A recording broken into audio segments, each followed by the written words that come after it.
Assalamualaikum warahmatullahi wabarakatuh. Abu Ibrahim Waila, yang akrab disapa dengan sebutan Abu, merupakan tokoh masyarakat Aceh yang sangat disegani dan diperhitungkan segala tindak tanduknya. Mungkin sebagian orang yang di luar Aceh belum begitu mengenalnya. Namun, kiprah dan perjalanannya sebagai seorang yang unik dan hampir tidak masuk akal selalu menyertai setiap cerita yang diceritakan oleh masyarakat Aceh. Namun sebelum kita bahas lebih lanjut, jangan lupa untuk sukai video ini dan tekan tombol subscribe untuk mendapatkan video-video terbaru dari channel Tinta Mahabbah. Terima kasih. Abu Ibrahim Waila dianggap oleh sebagian masyarakat Aceh sebagai seorang ulama yang telah mencapai derajat makam kewalian yang mulia. Kehidupan sehari-harinya beliau habiskan hanya untuk mengabdi kepada Allah Subhanahu wa Ta'ala. Bibirnya tidak pernah berhenti mengingat asma Allah.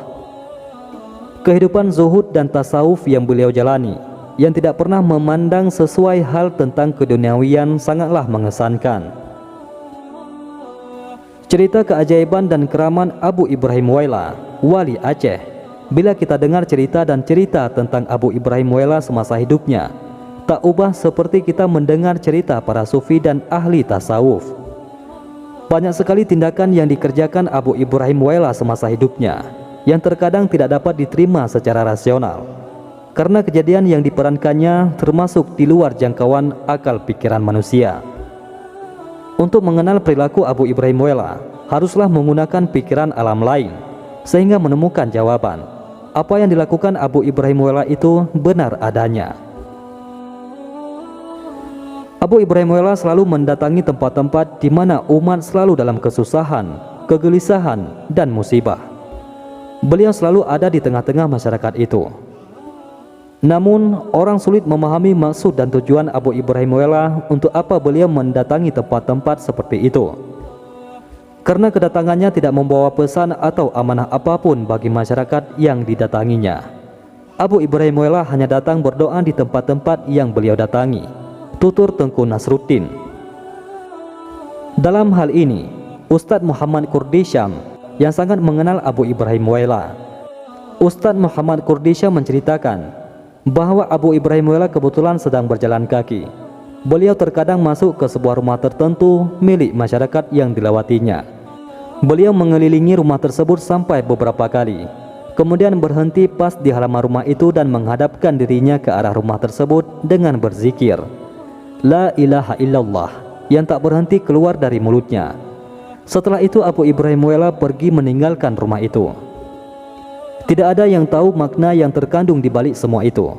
Apakah agar penghuni rumah itu terhindar dari bahaya yang akan menimpa mereka, atau mendoakan penghuni rumah itu agar dirahmati Allah Subhanahu wa Ta'ala? Wallahu a'lam.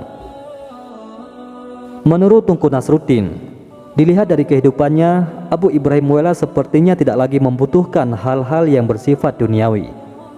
Beliau mencontohkan, kalau misalnya Abu Ibrahim Waila memiliki uang tersebut bisa habis dalam sekejap mata, dibagikan kepada orang yang membutuhkan.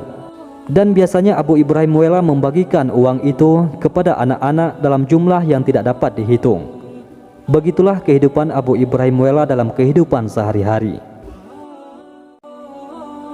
Keajaiban lain yang membuat masyarakat tak habis pikir dan bertanya-tanya adalah soal kecepatan beliau melakukan perjalanan kaki yang ternyata lebih cepat dari kendaraan bermesin. Memang kebiasaan Abu Ibrahim Waila kalau pergi kemana-mana selalu berjalan kaki tanpa menggunakan sandal. Bagi orang yang belum mengenalnya biasa beranggapan bahwa Abu Ibrahim Waila sosok yang tidak normal, karena di samping penampilannya yang tidak rapi, mulutnya terus komit mengucapkan zikir sambil jalan.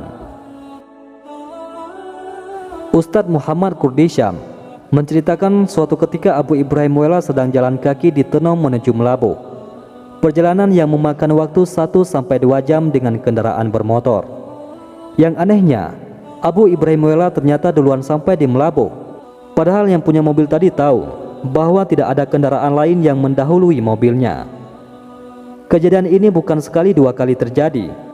Malah bagi masyarakat di pantai barat yang sudah menganggap itulah kelebihan sosok ulama keramat Abu Ibrahim Waila yang luar biasa, tidak sanggup dinalar oleh pikiran orang biasa. Karena tak heran kalau Abu Ibrahim Muela berada seperti di pasar.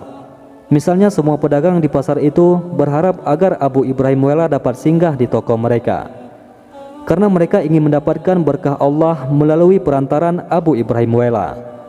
Namun tidak segampang itu, karena Abu Ibrahim Muela punya pilihan sendiri untuk mampir di suatu tempat.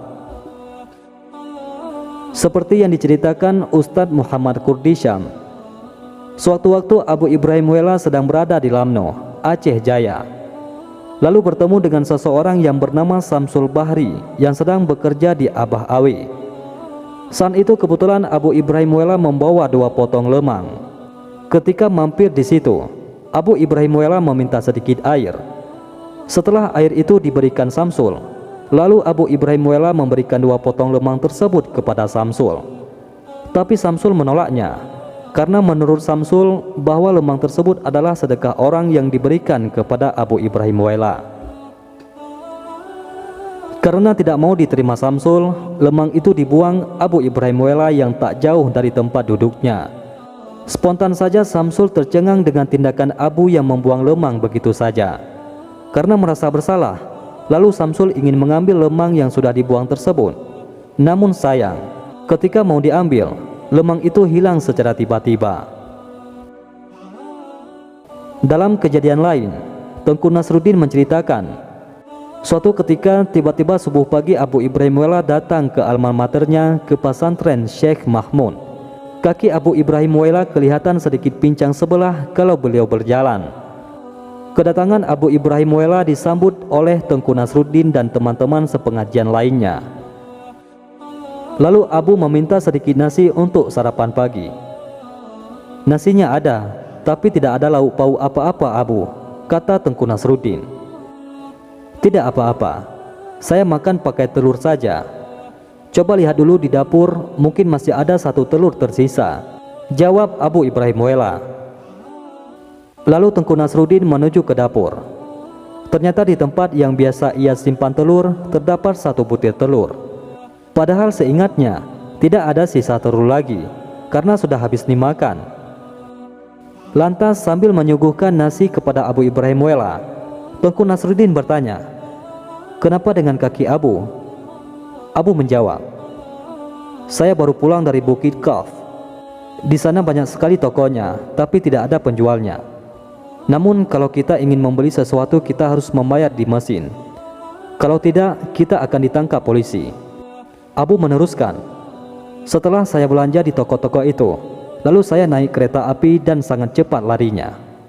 Karena saya takut duduk dalam kereta api itu, maka saya lompat dan terjatuh hingga membuat kaki saya sedikit terkilir.